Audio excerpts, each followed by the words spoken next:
Welcome to the MUFG Global Markets Asia podcast. This is Lin Li, head of MUFG Global Markets Asia Research Team. Today is 24 July 2024. The following podcast is for information purposes only. It's intended for professional investors and eligible counterparties, not for retail clients. Any content should not be regarded as an offer to conduct investment business or investment recommendations. In today's episode, I'm going to discuss 3 topics about China, including our main takeaways from China's Third Plenum, direction of property sector reform, and PBoC's surprise policy rate cut on July 22. First, our main takeaways from China's Third Plenum. The third plenary session of the 20th Central Committee of the Communist Party of China was held in Beijing from July 15 to 18. The meeting approved the resolution of the Central Committee of the Communist Party of China on further deepening reform comprehensively to advance Chinese modernization. The 22,000-word full text of resolution document was published on July 21.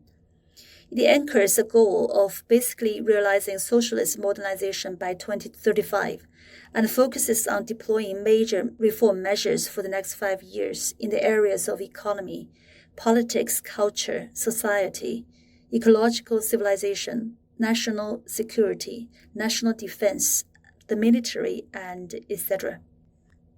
The resolution highlights the importance of a high-level socialist market economic system.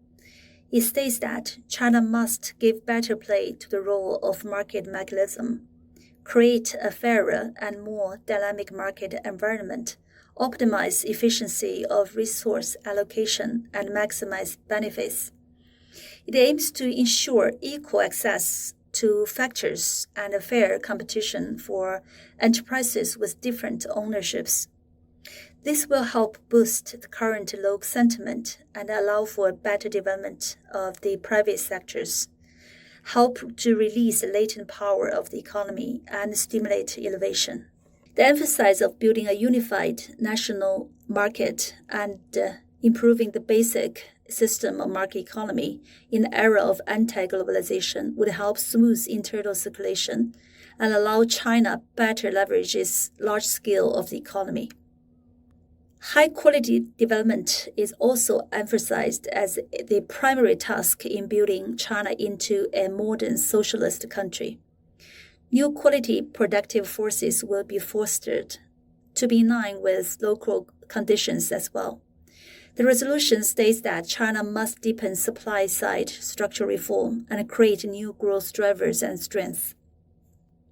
Developing new quality productive forces is an inherent requirement for promoting high-quality development, and it becomes an urgent matter due to the increasing uncertainties in external demand and the worsening demographic profile at home.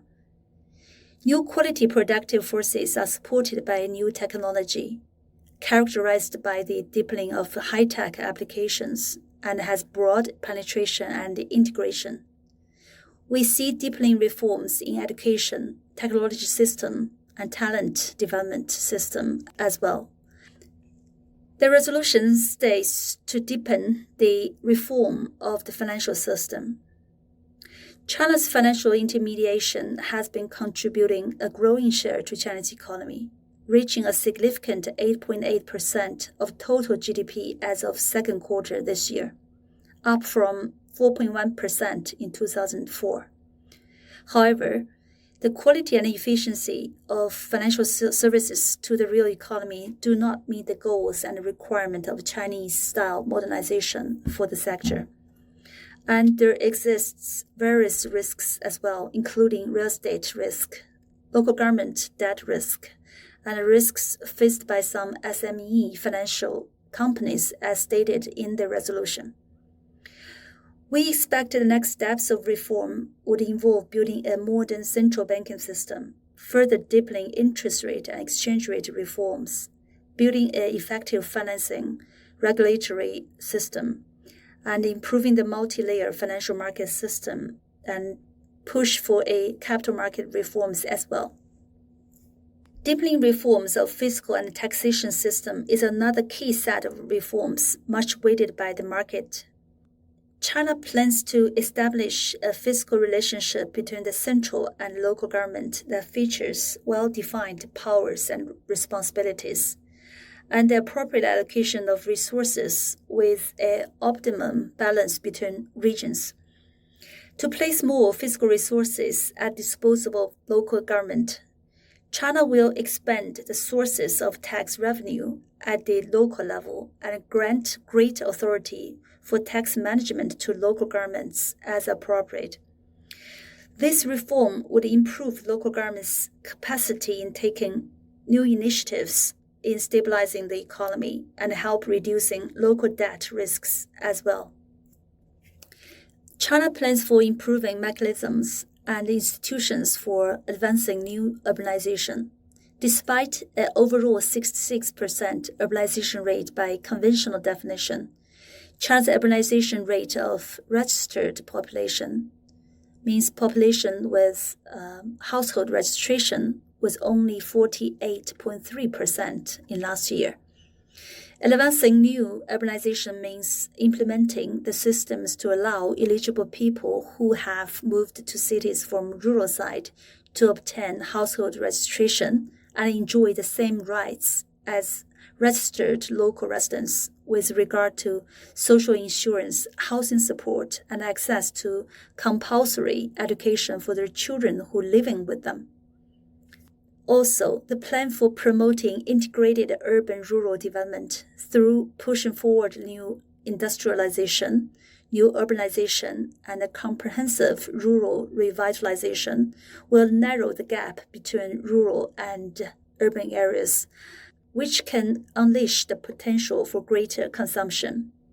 Recent data showed that consumption expenditure per capita in rural side is only about 50% of urbans. The resolution states that China must remain committed to the basic state policy of opening up to the outside world and improve the high-level system and mechanisms for opening up. The resolution shows that the emphasis of China's opening up has been transitioning from opening up more from goods and service and factor production side towards working on rules and institutional system for the purpose of opening up. Ensuring and improving people's well-being is a major task emphasized by the resolution as well for the next 5 to 10 years. China plans to refine the system for guaranteeing basic public service, improving income distribution system, the employment first policy, and social security system. Second, about direction of property sector reform. The resolution sets the tone of future's property sector policy. China will give cities sufficient autonomy in regulating the real estate sector and reform the commercial housing pre-sale system. The resolution states to expedite the establishment of a housing system that supports both housing rentals and purchases and foster a new development model for the sector. We expect real estate regulation policy tools to change from the ones highly reliant on administrative means to more market-based ones. And policies will be more based on the individual city's housing supply and demand characteristics and their development needs. Lastly, let me share our thoughts on PBoC's surprise policy rate cut on July 22. On early morning of July 22, PBoC did a surprise 10 bips cut on open market 7-day reverse repo rate, 1-year and 5-year LPR rates. Market participants expected no change on the policy rate for that day. The surprise came on the first working day after the conclusion of Third Plenum meeting, reflect government's strong desire to stabilize the economy. We see the possibility that Chinese government to further step up the policy support for the economy, enhancing the consistency of the fiscal and monetary policy orientation, emphasized by the resolution, also suggests a potential increase in fiscal support to the economy as well in the near term. Thank you for listening to the MUFG Global Market Asia podcast. Rate, review, and subscribe on Apple, Spotify, or wherever you subscribe to your podcasts. Contact your MUFG sales representative for more information. Check back again for more insights from the Global Market Research Team.